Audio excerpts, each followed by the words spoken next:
¿Cómo saber si la estructura es sólida antes de empezar a construir? Javier se frotaba los ojos cansados, apartando las gafas de montura fina. El plano desplegado sobre la mesa de dibujo, bañado por la luz artificial de su estudio en el corazón de Madrid, parecía mirarlo con reproche. Líneas precisas, ángulos calculados, la promesa de un edificio funcional y estético. Pero la estructura que realmente le preocupaba, la de su propia vida, se sentía llena de fisuras invisibles, de puntos débiles que amenazaban con derrumbarlo todo. Hacía un año que la monotonía de su relación anterior se había quebrado, dejándole un vacío que el éxito profesional no conseguía llenar. Madrid bullía ahí fuera, un organismo vibrante de terrazas llenas y risas nocturnas, pero aquí dentro, en el silencio aséptico de su refugio de líneas rectas y maquetas impolutas, solo resonaba el eco de su soledad. Necesitaba algo más que acero y cristal. Necesitaba una conexión real, un pilar donde apoyarse. Y entonces, como un destello inesperado en la grisura de sus días, apareció Elena. La conoció en la inauguración de una galería en el barrio de las Letras, un evento al que Mateo, su amigo y ancla a la realidad, le había arrastrado casi a la fuerza. Elena no era una obra de arte colgada en la pared, pero eclipsaba a todas. Se movía por la sala con una gracia magnética, su vestido elegante un punto por encima de lo que uno esperaría de una asistente de galería. Su sonrisa capaz de iluminar los rincones más oscuros. Javier, normalmente reservado, se sintió inexplicablemente atraído. Cruzaron miradas, luego palabras. La conversación fluyó con una facilidad asombrosa. Elena parecía genuinamente interesada en su trabajo, en la pasión que ponía al hablar de espacios y volúmenes. Le escuchaba con una intensidad que le hizo sentir visto, comprendido. Esa noche, mientras caminaban bajo los faroles del Paseo del Prado con el murmullo de la ciudad como banda sonora, Javier sintió que una nueva estructura, prometedora y excitante, comenzaba a levantarse en su interior. La esperanza, un material casi olvidado, volvía a formar parte de sus planos vitales. Las primeras semanas fueron un torbellino embriagador. Citas en cafés con encanto de Malasaña, paseos sin rumbo por el Retiro hasta que el sol teñía de naranja los cristales del palacio, cenas improvisadas en mercados reconvertidos en espacios gastronómicos. Elena era un caleidoscopio de energía y atención. Le enviaba mensajes ingeniosos durante el día, le sorprendía con pequeños detalles que demostraban que le escuchaba, le hacía sentir el centro de su universo. Javier flotaba. La sensación de vacío se había disipado, reemplazada por una euforia que impregnaba cada aspecto de su vida. Incluso su trabajo parecía beneficiarse de esa nueva luz. Las ideas fluían, los diseños cobraban vida con renovada inspiración. Mateo notó el cambio. «¿Qué mosca te ha picado? Últimamente pareces levitar en lugar de caminar», le dijo un día mientras compartían unas cañas después del trabajo. Javier sonrió, una sonrisa amplia y genuina. «Se llama Elena», confesó, sintiendo cómo el nombre vibraba en sus labios. Mateo arqueó una ceja, su pragmatismo habitual teñido de curiosidad. «Bueno, ya era hora. Pero ten cuidado, arquitecto, no vayas a construir castillos en el aire». Javier desestimó la advertencia con un gesto. Esta vez sentía, los cimientos eran sólidos. Pero entonces, sutilmente al principio, aparecieron las primeras grietas. Elena empezó a cancelar planes en el último momento. Un día agotador en la galería, una jaqueca repentina, un asunto familiar imprevisto. Las excusas eran plausibles, pero la frecuencia empezó a inquietar a Javier. Lo más desconcertante era el cambio que a veces seguía a estas cancelaciones. Al día siguiente, o incluso horas después, Elena reaparecía, radiante y llena de energía, sugiriendo una compensación. «Sé que te dejé tirado ayer, ¿por qué no nos damos un capricho y vamos a cenar a ese sitio nuevo en Salamanca que tiene tan buena pinta?» Javier, ansioso por recuperar la conexión perdida, aceptaba encantado. El restaurante era invariablemente caro, elegante, un escenario perfecto para la Elena sofisticada que tanto le fascinaba. Él pagaba la cuenta sin pensarlo, feliz de verla sonreír de nuevo, ignorando la pequeña voz en su interior que empezaba a preguntarse por qué la necesidad de animarse siempre implicaba un gasto considerable y por qué su malestar desaparecía tan convenientemente ante la perspectiva de una cena de lujo. La disonancia era leve, un zumbido apenas perceptible bajo la música ambiental del local de moda, pero estaba ahí, una nota discordante en la melodía perfecta de su relación. El patrón se fue consolidando con la insidiosa lentitud de una humedad que mancha a la pared. Momentos de intensa conexión y afecto se alternaban con periodos de frialdad inexplicable, silencios que Javier no sabía cómo interpretar. Elena era un sol que calentaba o un hielo que quemaba, y él nunca sabía qué esperar. Cuando él se mostraba generoso, una invitación a un concierto, un regalo espontáneo que ella había mencionado de pasada, ayudarla con alguna pequeña dificultad logística, Elena volvía a ser la mujer encantadora y apasionada del principio. Pero si él sugería un plan más sencillo, o si no reaccionaba con la rapidez esperada a una de sus veladas peticiones, el termómetro emocional descendía bruscamente. Aparecían las críticas sutiles, los comentarios sobre su falta de ambición o su excesiva prudencia con el dinero, las comparaciones veladas con exparejas o conocidos supuestamente más detallistas. Javier intentó abordar el tema de la relación directamente. ¿Qué somos, Elena? ¿Hacia dónde va esto? La pregunta flotaba en el aire tenso de su pequeño apartamento, un espacio que ella visitaba con frecuencia, pero que nunca llegaba a sentir como propio. Elena desvió la mirada, jugueteando con el borde de su copa de vino. «Ay, Javi, ¿por qué ponerle etiquetas a todo?», respondió con una sonrisa encantadora pero evasiva. «Estamos bien así, ¿no?», disfrutando el momento. Las definiciones solo complican las cosas. Su mano buscó la de él, un gesto cálido que cortocircuitó la determinación de Javier. Él quería creerla, quería aferrarse a la magia del momento, pero la necesidad de una certeza, de saber que estaba construyendo sobre terreno firme, le carcomía por dentro. Se sentía como si caminara sobre una cuerda floja, oscilando entre la euforia y la ansiedad, sin red de seguridad debajo. Mateo, con su radar infalible para detectar incongruencias, no tardó en expresar sus reservas de forma más explícita. «Tío, el otro día me dijiste que Elena tenía una cena familiar importante y por eso no pudo quedar contigo», comentó casualmente durante un partido de fútbol en un bar ruidoso. «Pero juraría que la vi entrando en platea con un tipo que no eras tú. Igual me confundí, claro». Javier sintió una punzada fría. Recordaba perfectamente la excusa de Elena, la llamada apresurada, el tono compungido. «¿Estás seguro, Mateo?». Su amigo se encogió de hombros. No al 100%, había mucha gente, pero la tía era clavada y el acompañante no parecía su primo, precisamente. Javier se apresuró a defenderla. Sería otra persona, Elena no haría eso. Además, Platea Madrid es enorme, es fácil confundirse. Mateo le sostuvo la mirada seria. «Puede ser. Solo te digo que andes con ojo, Javi. Hay algo en esa chica que no me cuadra. Demasiado perfecta, demasiado calculada». La conversación tensó la atmósfera entre ellos. Javier se sintió molesto por la desconfianza de su amigo, pero una semilla de duda, diminuta y amarga, quedó plantada en su mente. Empezó a observar, a escuchar con más atención, a conectar puntos que antes había ignorado deliberadamente. La duda, una vez sembrada, creció como una mala hierba desmoa, extendiendo sus raíces por los pensamientos de Javier. Comenzó a notar las pequeñas contradicciones en las historias de Elena, detalles que no encajaban, fechas que bailaban, nombres que cambiaban sutilmente en relatos repetidos sobre su pasado o su trabajo. Empezó a fijarse en su relación con el móvil, siempre cerca, a menudo boca abajo sobre la mesa, las notificaciones silenciadas. Las llamadas que recibía a deshoras y que contestaba en voz baja, alejándose discretamente con una excusa vaga. «¿Quién era?», preguntaba Javier, intentando sonar casual. «Nadie importante, cariño. Trabajo», respondía ella con una sonrisa rápida, desviando la conversación hacia otro tema. Una noche, mientras cenaban en un restaurante japonés que ella había elegido, «He oído que el chef es increíble, tenemos que probarlo», Elena recibió una llamada. Se levantó de la mesa pidiendo disculpas y salió a la terraza. Javier, incómodo, la observó a través del cristal. No podía oír la conversación, pero sí vio su lenguaje corporal, la forma en que se pasaba la mano por el pelo, la sonrisa íntima, la risa contenida. No parecía una llamada de trabajo. Cuando volvió, su rostro estaba radiante, pero había una tensión casi imperceptible en sus hombros. «¿Todo bien?», preguntó Javier. «Sí, perfecto. Solo mi jefa con una urgencia de última hora. Ya sabes cómo es el mundo del arte, nunca descansa». Pero la explicación sonó hueca, ensayada.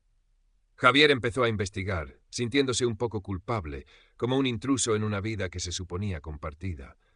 Buscó su nombre en redes sociales, encontrando perfiles privados o casi vacíos, una presencia digital sorprendentemente discreta para alguien tan sociable y preocupada por la imagen. Hizo preguntas indirectas sobre amigos comunes o colegas de la galería, recibiendo respuestas vagas o evasivas. La ansiedad se convirtió en su compañera constante, un nudo en el estómago que le dificultaba concentrarse en el trabajo, disfrutar de las salidas con Mateo, incluso dormir bien. Las ojeras bajo sus gafas se hicieron más pronunciadas.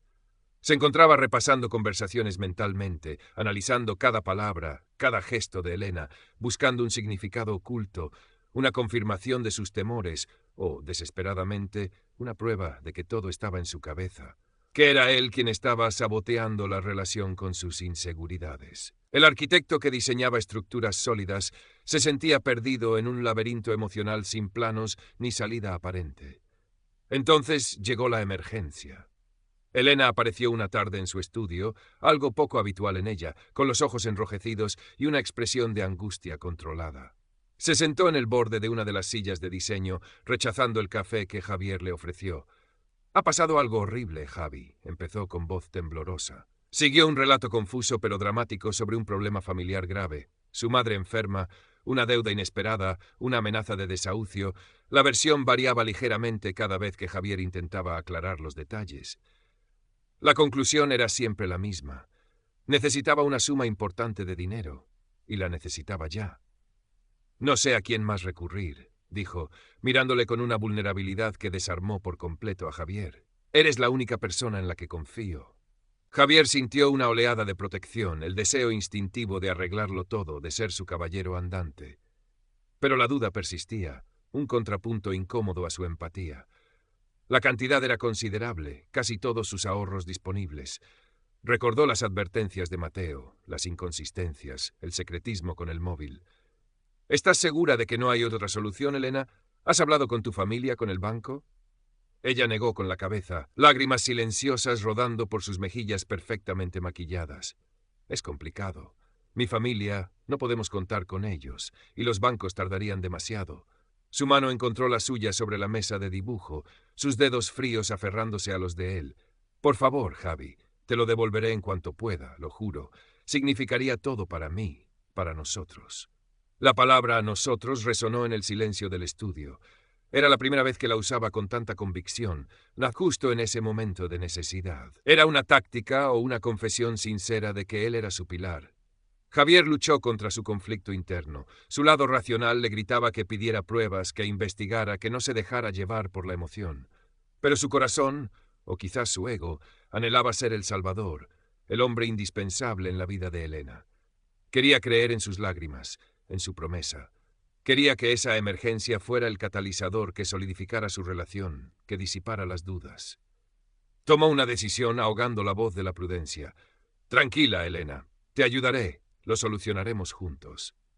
Hizo la transferencia esa misma tarde. La gratitud de Elena fue abrumadora, casi teatral. Besos, abrazos, promesas de amor eterno. Pero una vez que el dinero estuvo en su cuenta, la intensidad se desvaneció rápidamente. La emergencia pareció resolverse milagrosamente en cuestión de días, y Elena volvió a su rutina habitual, a sus evasivas y a su encanto intermitente, dejando a Javier con la cuenta bancaria mermada y una creciente sensación de inquietud que ya no podía ignorar. La emergencia pareció resolverse milagrosamente en cuestión de días, y Elena volvió a su rutina habitual, a sus evasivas y a su encanto intermitente, dejando a Javier con la cuenta bancaria mermada y las semanas siguientes transcurrieron en una calma tensa. Elena parecía haber olvidado convenientemente el préstamo. Cualquier mención por parte de Javier era desviada con habilidad. La relación seguía su curso errático, picos de afecto seguidos de valles de indiferencia. Javier se sentía agotado, emocionalmente drenado. La arquitectura, su pasión, se había convertido en un refugio donde intentaba encontrar la lógica y el orden que faltaban en su vida personal. Una tarde, mientras buscaba unos planos antiguos en un armario de su estudio, tropezó con una caja olvidada. Dentro, junto a viejos proyectos universitarios, encontró una pequeña libreta negra que Elena había dejado allí hacía meses, diciendo que ya no la necesitaba. Nunca le había dado importancia, pero ahora, movido por un impulso que mezclaba la curiosidad y la desesperación, la abrió. Las primeras páginas estaban llenas de anotaciones dispersas, ideas para la galería, listas de tareas. Nada revelador. Pero al avanzar el contenido cambió. Aparecieron nombres, fechas, cantidades de dinero anotadas al lado. Nombres masculinos. Javier reconoció algunos: el supuesto primo lejano que le había ayudado con la mudanza, el antiguo compañero de trabajo con el que a veces tomaba café. Junto a cada nombre, cifras y fechas que coincidían sospechosamente con periodos en los que Elena había tenido dificultades económicas o había necesitado un pequeño empujón. Y entonces encontró su propio nombre. Javier, seguido de la fecha exacta de la transferencia y la cantidad que le había prestado para la emergencia familiar. Debajo, con una caligrafía rápida y casi ilegible, una anotación: objetivo conseguido, fase Salamanca completada, próximo, viaje a Ibiza. El aire pareció volverse denso, irrespirable. Javier sintió que el suelo se abría bajo sus pies. No era solo el dinero, era la planificación fría, el cálculo metódico, la reducción de su afecto, de su preocupación, de su sacrificio, a una simple transacción en un plan mayor. La emergencia familiar era una mentira. Él era una fase. Salamanca, el barrio donde la había invitado a cenar tantas veces, era parte de esa fase. Ibiza, ¿era el siguiente objetivo a financiar? Releyó la anotación, buscando una interpretación alternativa, una explicación que no lo dejara como un completo idiota. Pero no la había. La libreta era la prueba irrefutable, el plano detallado de la manipulación. El shock inicial dio paso a una claridad dolorosa y helada. Cada inconsistencia, cada evasiva, cada cambio de humor encajaba ahora perfectamente en ese esquema macabro. La estructura que creía estar construyendo con Elena no era más que una fachada hueca, diseñada para ocultar el vacío y la explotación. Sintió una mezcla de rabia, humillación y una profunda tristeza. Pero bajo todo eso, extrañamente, también sintió un atisbo de alivio. La incertidumbre había terminado. Ahora sabía la verdad, por muy fea que fuera. Esa noche, Javier decidió confrontarla. Eligió su propio terreno, su estudio, el lugar donde se sentía más seguro, donde la verdad había salido a la luz. Le pidió que fuera con la excusa de enseñarle los avances en un proyecto importante. Elena llegó puntual, vestida impecablemente como siempre, con una sonrisa radiante que ahora a Javier le parecía una máscara grotesca. «¿Quién maravilla me tienes preparada hoy, arquitecto?», preguntó con tono juguetón, acercándose para darle un beso que él esquivó sutilmente. Javier respiró hondo, intentando mantener la calma.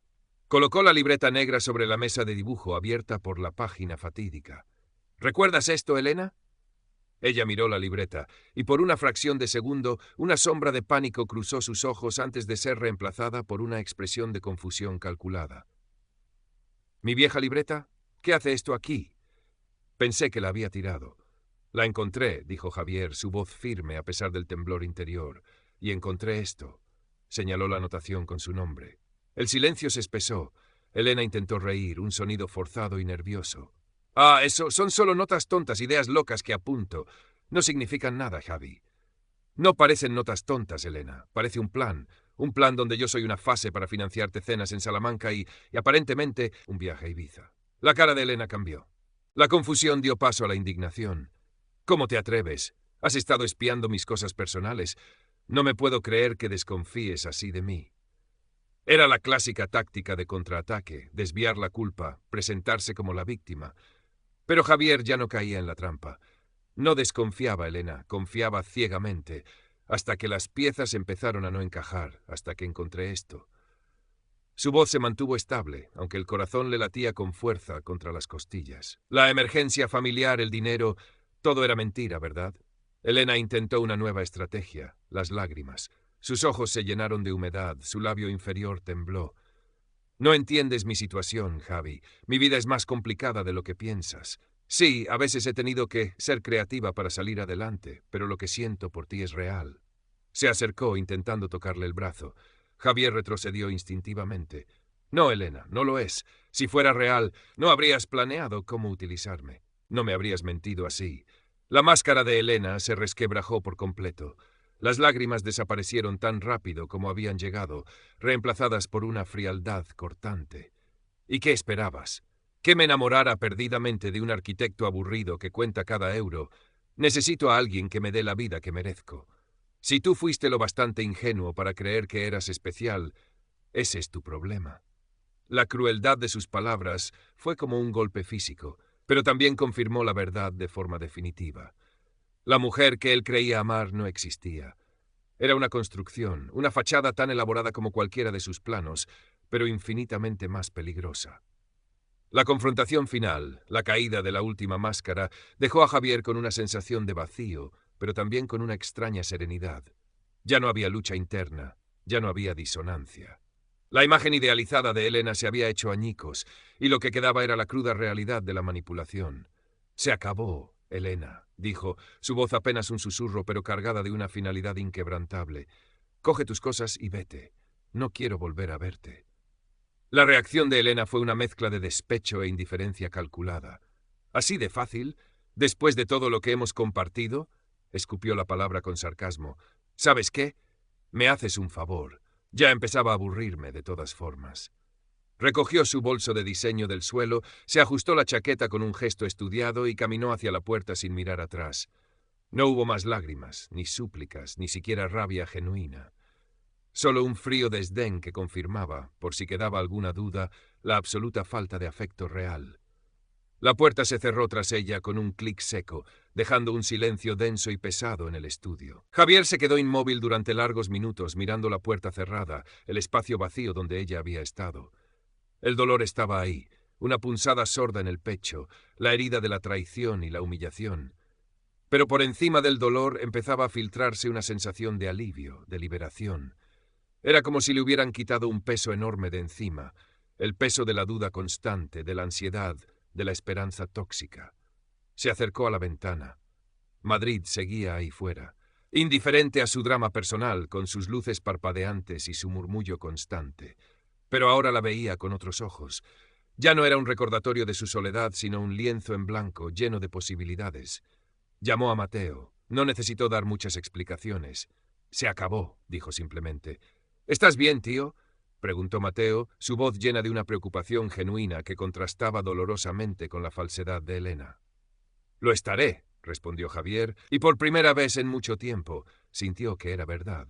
Pasó la noche en vela, no por ansiedad, sino por una mezcla de tristeza y claridad. Repasó mentalmente la relación, no para torturarse, sino para aprender, para entender las señales que había ignorado, las banderas rojas que había justificado. Fue un proceso doloroso, como revisar los planos de un edificio defectuoso para encontrar el fallo estructural, pero era necesario. Necesitaba entender cómo había permitido que sucediera para asegurarse de que no volviera a pasar. Las semanas siguientes fueron un proceso lento de reconstrucción. Javier se volcó en su trabajo, encontrando consuelo en la lógica y la creatividad de la arquitectura.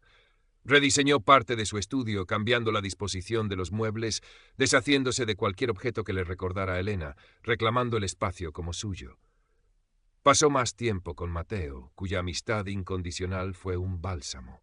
Volvió a frecuentar los cafés de Malasaña, pero esta vez solo, disfrutando de la simple observación, redescubriendo el placer de su propia compañía. El dolor no desapareció de golpe. Había días grises, momentos en los que la sombra de la traición volvía a asaltarle, oleadas de rabia o de tristeza, pero ya no se dejaba arrastrar por ellas. Aprendió a reconocerlas, a aceptarlas como parte del proceso de curación y a dejarlas ir. Empezó a dibujar de nuevo por placer, no solo por trabajo. Llenó una libreta nueva, no con planos de edificios, sino con bocetos rápidos de la gente en la calle, de los detalles arquitectónicos de Madrid que antes pasaba por alto, de las nubes cambiantes sobre el templo de Devot al atardecer. Una tarde soleada de domingo, varias semanas después, estaba sentado en un banco del Retiro, cerca del estanque, observando a las barcas deslizarse perezosamente sobre el agua. El aire olía a hierba recién cortada y a los barquillos que vendían cerca. Sacó su libreta, pero en lugar de dibujar, escribió. Escribió sobre la importancia de los cimientos, no solo en los edificios, sino en las relaciones. Sobre la necesidad de construir sobre la confianza, el respeto mutuo y la honestidad. Sobre el peligro de las fachadas deslumbrantes que ocultan estructuras débiles. Y sobre todo, escribió sobre el valor propio, sobre la importancia de ser el arquitecto de tu propia vida, de no permitir que nadie más dicte los planos de tu felicidad o devalúe tu estructura interna. No había encontrado una nueva pareja, ni la buscaba activamente.